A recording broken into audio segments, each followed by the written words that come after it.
शुक्रिया रजत जी। नरेंद्र मोदी कल क्या करने वाले हैं, ये देश के मुसलमान भाइयों को जानना चाहिए।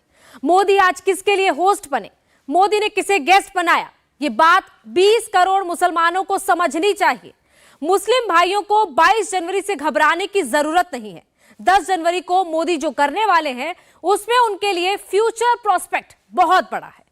मोदी ने आज बस ट्रेलर दिखाया है, बाकी पिक्चर कल दिखेगी। ट्रेलर में क्या था और पूरी पिक्चर में क्या दिखेगा, और इसका 24 के चुनाव में मुस्लिम वोट पर इंपैक्ट कैसा होगा, आपको इस रिपोर्ट में बताते हैं। केवल 12 दिन बाद अयोध्या में राम मंदिर का उद्घाटन है। रामलला की प्राण प्रतिष्ठा होने वाली है। उससे पहले प्रधानमंत्री नरेंद्र मोदी एक अरब मुल्क के मुस्लिम राष्ट्रपति के साथ रोड शो कर रहे हैं। एक जमाना था जब लोग कहते थे कि अयोध्या में अगर राम मंदिर बन गया तो गल्फ कंट्रीज से रिश्ते खराब हो जाएंगे, भारत में पेट्रोल और डीजल का संकट हो जाएगा, खाड़ी के देशों में भारत के लोगों को काम नहीं मिलेगा।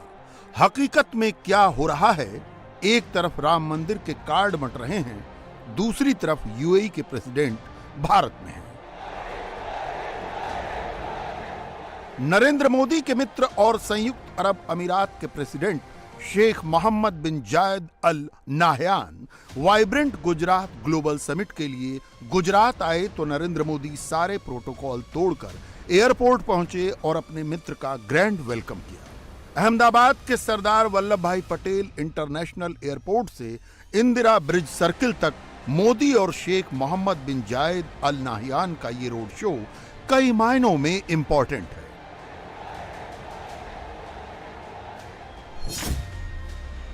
गुजरात यूएई के लिए इन्वेस्टमेंट डेस्टिनेशन है, ये तो प्राइमरी मैसेज है ही।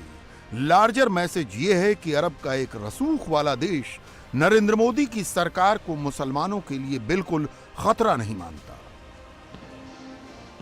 मोदी के दुश्मन नरेंद्र मोदी को जिस रंग में पेंट करते हैं, यूएई के प्रेसिडेंट ने उन सब की कलई उतार दी है। याद रखिए, हो सके तो नोट करके रख लीजिए, 1 महीने बाद नरेंद्र मोदी यूएई जा रहे हैं। वहां वो बीएपीएस स्वामीनारायण संप्रदाय के इस भव्य मंदिर का उद्घाटन करेंगे। किसी भी अरब देश में ये पहला हिंदू मंदिर है, वो भी स्टोन से बना हुआ। 8 साल पहले 2015 में इस मंदिर के मॉडल का अनावरण भी नरेंद्र मोदी ने ही किया था, और अब मोदी ही 14 फरवरी को यहां प्राण प्रतिष्ठा करेंगे। यूएई सरकार ने भी इस मंदिर को बनाने में बहुत मदद की है। मोदी और यूएई के राष्ट्रपति की इन तस्वीरों को देखकर हिंदुस्तान का आम मुसलमान क्या सोचता है?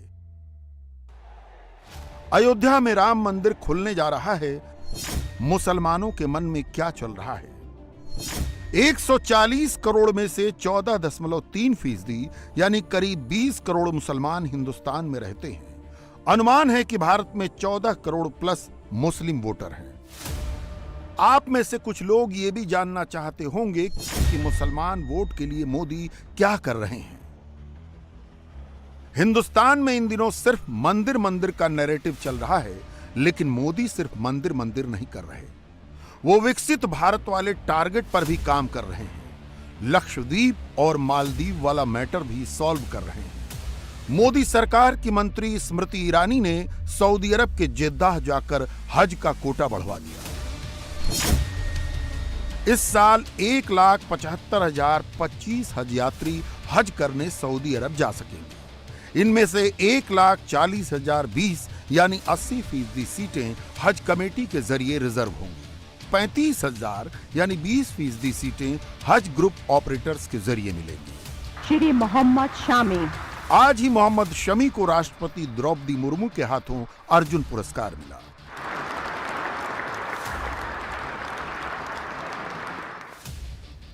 बैलेंस ऑफ पावर कैसे होता है, बैलेंस ऑफ सेंटीमेंट कैसे किया जाता है, यह नरेंद्र मोदी से बेहतर कोई नहीं जानता। राम मंदिर में होने वाली प्राण प्रतिष्ठा के लिए भी मोदी ने अपने कैबिनेट मंत्रियों को एक खास सलाह दी है। मोदी का मंत्र है, आस्था दिखाएं, आक्रामकता नहीं। मोदी यूएन अपोलोजेटिक हिंदू हैं, वो गर्व से कहो हम हिंदू वाले हिंदू हैं। मोदी फुल राम भक्त हैं। उन्होंने एक बार कहा कि टोपी नहीं पहनूंगा तो कभी नहीं पहनी, लेकिन मोदी को टोपी पहनने वालों से कोई दिक्कत भी नहीं है। कोई टोपी पहन ले तो मोदी उसकी टोपी नोच नहीं लेते।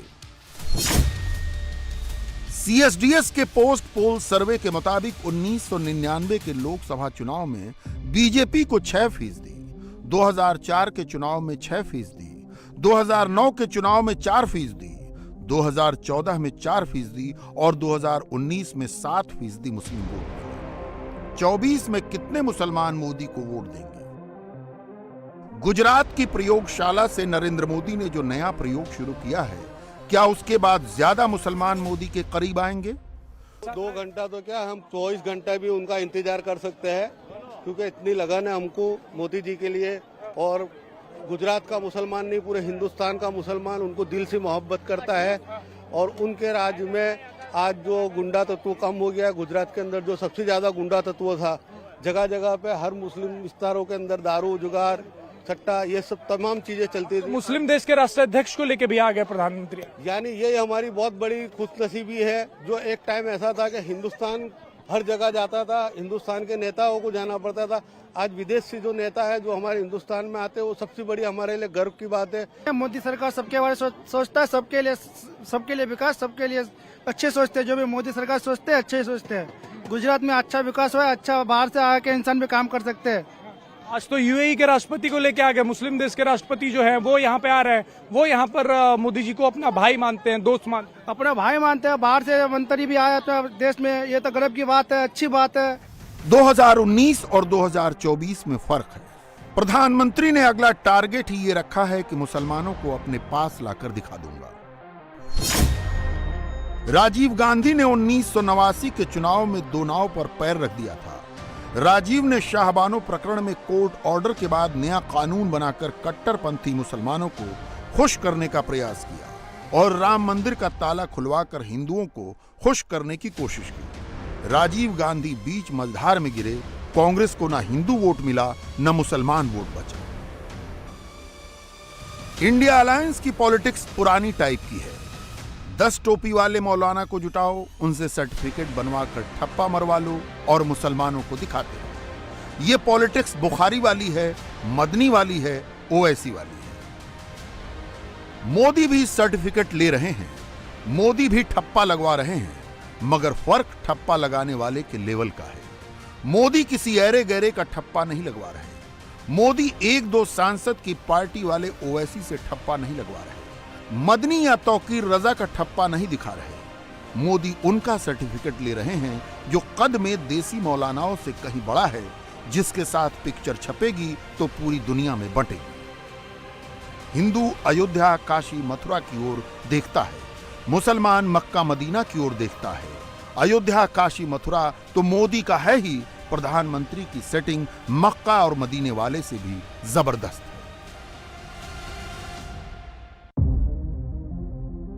8.25 साल पहले नरेंद्र मोदी को अबू धाबी के शेख जायद ग्रैंड मास्क ले जाने वाले कोई और नहीं, Sheikh Mohamed bin Zayed Al Nahyan के पिता थे। 8.25 साल बाद मोदी ने यूएई के प्रेसिडेंट का अहमदाबाद में इस तरह इस्तकबाल किया। एक ही लफ्ज आता है, अद्भुत। मतलब ऐसा मंजर मैंने अहमदाबाद में कभी भी नहीं देखा, बल्कि हिंदुस्तान के किसी शहर में। यानी शेख मोहम्मद बिन जायद, यूं समझ लीजिए कि इस्लामिक वर्ल्ड के जो 2 बहुत बड़े नाम हैं, एक मोहम्मद बिन जायद और मोहम्मद बिन सलमान, ये 2 का किसी मुल्क में आना और खासतौर से हिंदुस्तान में आना और प्राइम मिनिस्टर का उनका इस तरह से इस्तकबाल करना, ये मैं समझता हूं कि खुद उसमें ये बहुत बड़ी चीज है। इसका अंदाजा हम लगा नहीं सकते और इसका फायदा हिंदुस्तान को और हिंदुस्तान की पूरी आवाम को आने वाले कई सालों में ये मिलेगी, इसका हम अंदाजा नहीं लगा सकते। ये मोदी का तो बेस्ट टाइम है ही, हिंदुस्तान में मुसलमानों का भी बेस्ट टाइम है। सम्मान सबका, तुष्टिकरण किसी का नहीं, अधिकार सबको, कम या ज्यादा किसी को नहीं। हिंदुस्तान का आम मुसलमान भी यही चाहता है कि उसे बराबरी का हक मिले। कांग्रेस पार्टी अब भी गुजरात के पुराने जख्म उभारती रहती है। बिल्किस बानो का नाम लेकर मोदी पर निशाना साधती रहती है। हकीकत कितनी बदली है वो इन तस्वीरों से देखिए। बाबरी मस्जिद के पिटिशनर इकबाल अंसारी ने जब अयोध्या में नरेंद्र मोदी के रोड शो पर फूल फेंके तो उसे सिंगल आउट करने वाले कम नहीं थे। हिंदुस्तान में आज भी कई नेता हैं, कई पार्टियां हैं जो मुसलमानों को राम मंदिर दिखा दिखाकर भड़का रही हैं। अयोध्या के बाद काशी और मथुरा का डर दिखाने वाले बहुत मिल जाएंगे, नरेंद्र मोदी जैसे नेता कम मिलेंगे।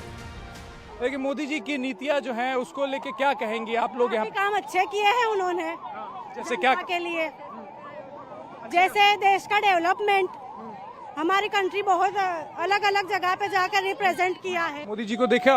हाँ देखा। क्या खास मोदी जी को देखने के लिए इतना? मुझे उनके काम से साफ सफाई की बहुत अच्छा लगा, इसके लिए मेरे को उनको देखने का। ऐसी तस्वीर देश में पेश की जाती है कि मोदी जी मुसलमानों के बारे में नहीं सोचते, ऐसा है क्या? नहीं, सबके बारे में एक ही सोच है उनकी और बहुत अच्छी सोच है उनकी। अच्छी है, प्रगति तो बहुत ज्यादा ही है गुजरात में। क्या कहेंगे मोदी जी? महिलाओं कहते हैं कि महिलाओं के बारे में जो स्कीम्स हैं वो महिलाओं को बहुत फायदा पहुंचा रहा है, आप क्या कहें?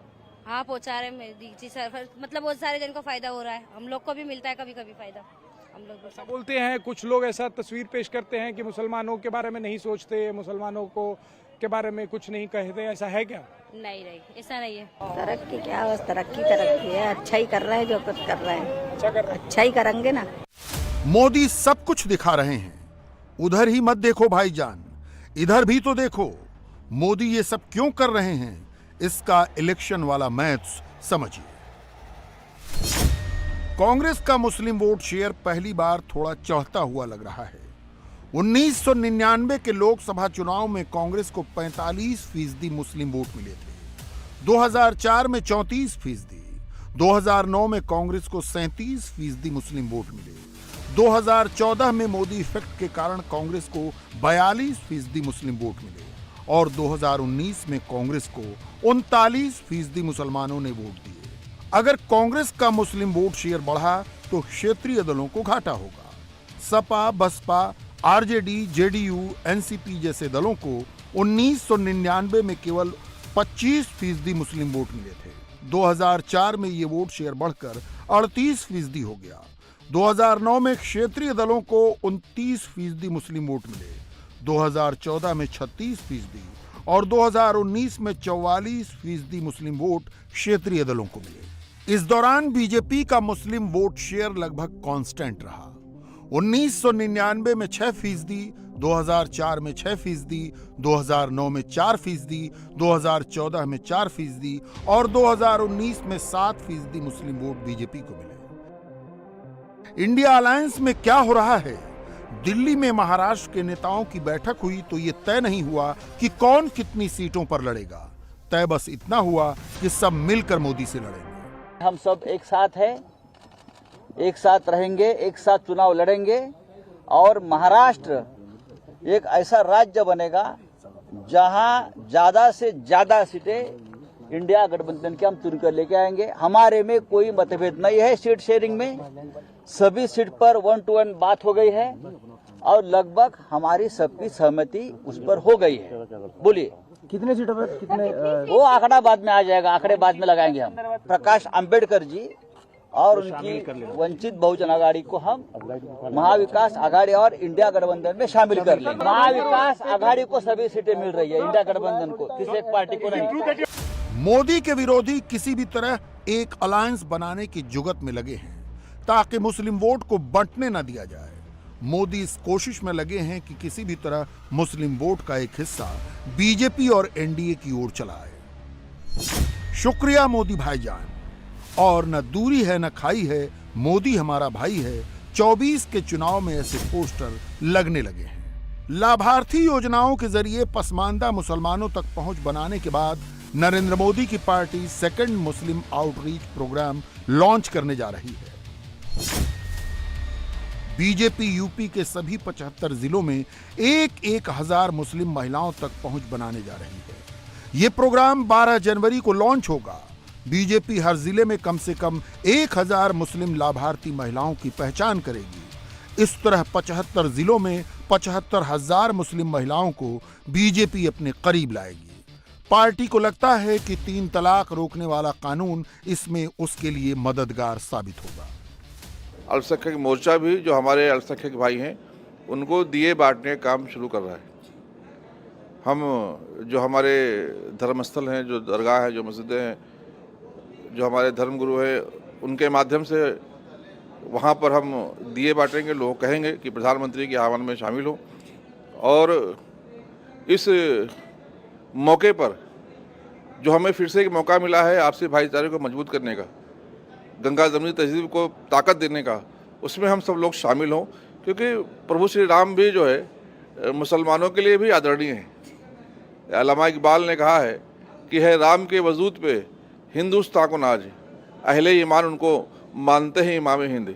तो हमारे लिए भी प्रभु श्री राम मर्यादा पुरुषोत्तम है, आदरणीय है, और हम उनके आगमन पर जरूर स्वागत करेंगे। यूपी में 95% आबादी के बराबर मुस्लिम महिलाओं की आबादी है। बीजेपी के नेता मुस्लिम महिलाओं के दरवाजे जाएंगे तो क्या बताएंगे, क्या सुनाएंगे?